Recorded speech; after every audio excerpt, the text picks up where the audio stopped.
The scenario is going to be Destruction. It is a 2015 Steamroller scenario. It includes Kill Box. You need 5 points to win. You get 1 point for controlling the zone, 2 points for dominating. You can't do either of those though until you destroy the enemy objective, and doing so will give you 1 control point. You can't do any of the scoring though until the second player's second turn. Alright guys, this will be a game with my Haley3 Swarm, and this is a list I actually feel could be a very highly competitive list. Really, I've done the Swarm with many other casters, and Haley3, her big thing of course is she has recursion with revive. She also has the ability to keep on having them all here by raising up the defense. I have the press gangers in here, not really because I can revive them, because I can't, but again, they just get up there, set up the front line, and then of course when they're defense 15, they're pretty freaking awesome. Otherwise, I have, you know, the sword knights can get up there and be revived. They'll be defense 15. The storm guard were something I think they'll do well here.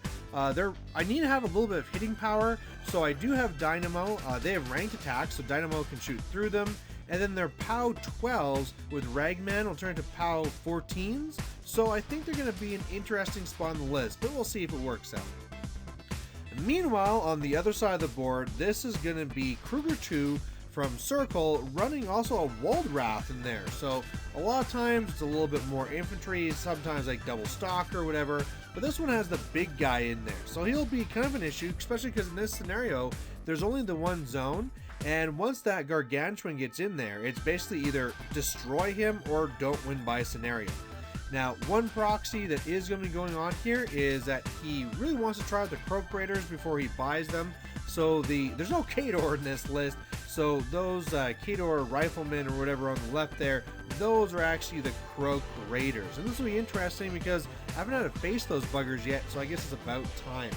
Now, overall, I do vastly outnumber him.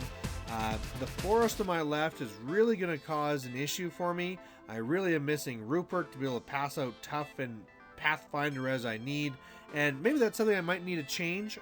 We'll talk about in the end the possible changes, but with this I just need to get up there and I need to get into space to try and really pressure the scenario if possible. So my opponent won the initiative, but he decided he wanted to have that side over there, so hey, that's great, I'll take first. And I want to take this picture here to show off how I'm actually rolling out this list now. Now, of course, the forest on the left are really causing me problems, but it seems to me the biggest thing is that you have to be very aggressive with Haley. You need to get up there, you need to get those echoes, and you need to be sharing around the whole, hey, I have temporal flux and we're all extra defense. And so the way I do this is I go up with the Storm Guard first. One of them turns around, and then I go with Haley. I'm going to be casting Temporal Flux and charging that model. So going up 9 inches, which is awesome from the beginning. And then to hit that model, thanks to Temporal Flux and Set Defense, I need an 8. Now in this case, I actually did hit and kill my own Storm Guard. But hey, that's not the end of the world because 1, I can always revive it back. And 2, I got a corpse in Alexia already. So hey, why not? Now, once I'm this far up, I have both my echoes come out, and I also do tactical supremacy, so that after they can do another 3-inch move again and really get out that temporal flux. And I really feel this is the way to do it. I could take one off the Squire and put it on to Dynamo to allow him to run as well, but I find that Dynamo is really a late game piece that you don't need to rush up the board. In fact, a lot of times just get him shot. So I really feel like this is a great way to try and get up there and share out that temporal flux.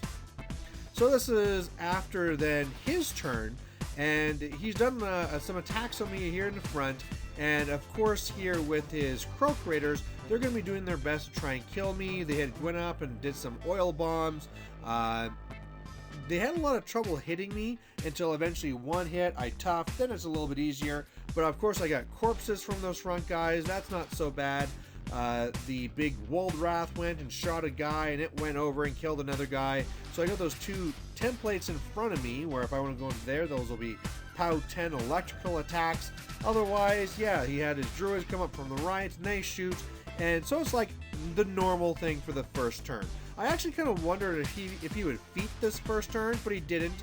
He just really went up, cast Storm Wall. The Bellower crew, of course, made a cloud. The Stalker is in there, and he's there going for stealth. He's trying to be very careful to hide his stones. And this is the situation we're at now. So I was really happy that the Walled Wrath did not run up. That's going to give me a much better chance to tie him down. I also believe he probably should have feeded this turn. Now that I am not, I can really jam him up. If I was feeded, I'd be further back. I couldn't really get to him. He'd have another turn of shooting. And so really the plan here now is just to tie him up and kill a stone. It is really important that I take that whole teleportation away. So one of the ways I try and do it is I go up here with Future Haley, and she tries to shoot it. Now, of course, I have True Sight because of Future Haley, so I can see it. So I take a shot, and I boost damage, and I destroy it. And then my opponent reminds me, like, did you remember about Storm Wall? You're -5 range. So that actually had to be taken back. And so what I had to do instead to get that stone dead is that whereas my Risen really wanted to run up and jam things up, I had to instead just advance so that Alexia could be turning one into a Thrall, and the Thrall charges and charging Weapon Master destroys a stone. So hooray, that's all gets done. Otherwise, I have my Sword Knights charging to the right. They don't really kill anything, but hey, at least I'm jamming things up. Otherwise, my Press Gangers go into the Frogs on the left, kill one, otherwise tying things up. Sword Knights and everything else just really moving up and getting ready to be in position. I had tried for a long bomb.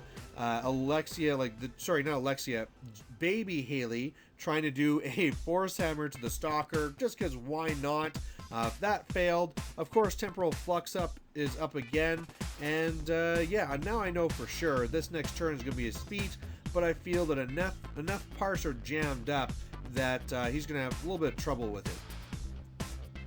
So over here, he needed to clear off that one Thrall, and interestingly, he does it by charging the Bellower's crew, and they do it. They get in there and they kill him. So always neat when you see these little support guys doing some work. Otherwise, this is how it ends up. So this is going to be, like I said, his feet. He gets pretty far up there with Krueger, but he's fairly safe because he has Stormwall still up. He had come in here with the Rotterhorn. It does its thing. He shot over there with the World Wrath, killed off some guys, the Croaks killed some guys, the Druids killed some guys, and then in the end, one of the things I have to say first is that he shoots at Alexia. Now Alexia in this list is also defense 17, which is pretty respectable, but Krueger hits her, and then it was really a matter of how much focus or fury does he want to spend, and how many Risen do I want to lose. So on the first shot, I decided to take some damage and lose a couple of guys. Then he buys another shot and boosts, and at that point I decide, okay, Alexia will just die. I'll make the front Risen the leader, and we'll just have to go like that. So Alexia's down, that's sad, but what can you do? Probably worth it for the investment of the 4 fury he had to put into it. Otherwise, then the Stalker went, and because Haley tried to shoot, she was going to be Corporal, and so he was going to be able to kill her, but wasn't able to do it. He missed all of his attacks, was able to kill off like some other random guys, but now I got a Stalker right up here, and that's really good, because I am pretty sure that now Dynamo, who was pushed back by the feet, can move up to 3 inches and will be within 5 inches to start shooting him up.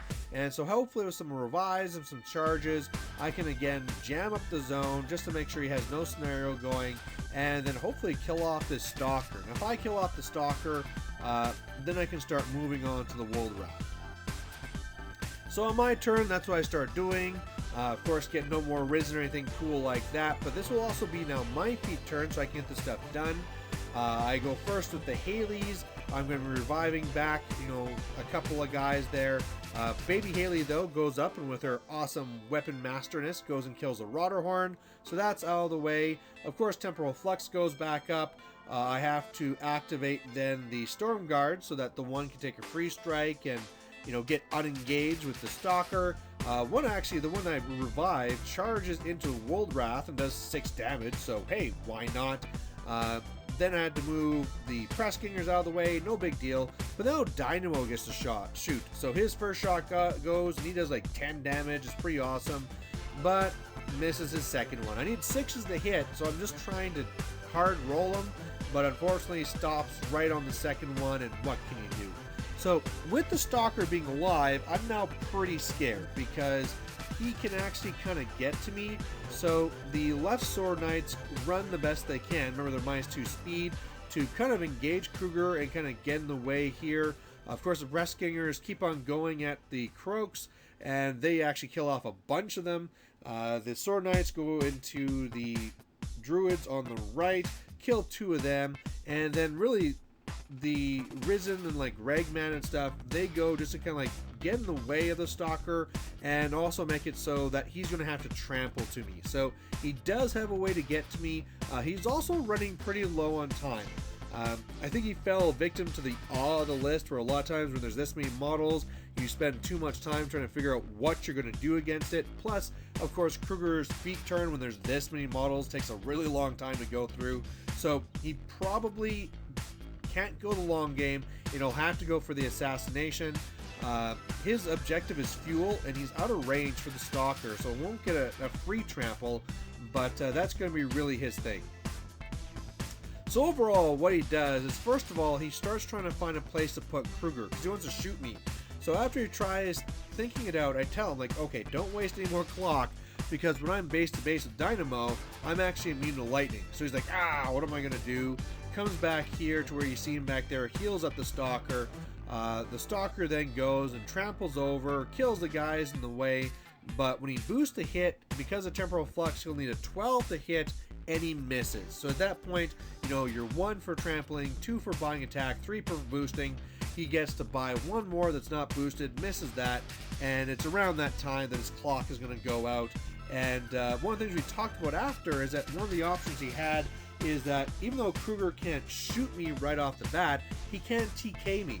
Now, TKing when I'm defense 18 is not a sure thing, but as once you TK me away, then you actually can shoot her and do some damage. Plus, it's easier for the Stalker to hit, but it's just something you just didn't really think of at the time. It's like, I can't shoot, whatever, let's get out of here. So either way, yeah, a win for Haley3. I'm really liking this spam list. If anything's going to change, it would be with the Tinker and the Ragman. I really kind of feel like Ragman's needed for the list. I could be dropping it for Gorman, or drop the 3 of them for an Ogre and Volker for a Shield Guard, or maybe for Epic Iris. But I think overall, I'm really liking this list, and I want to try it out a couple more times. So either way, guys, thanks for watching, and we'll catch you later. Bye.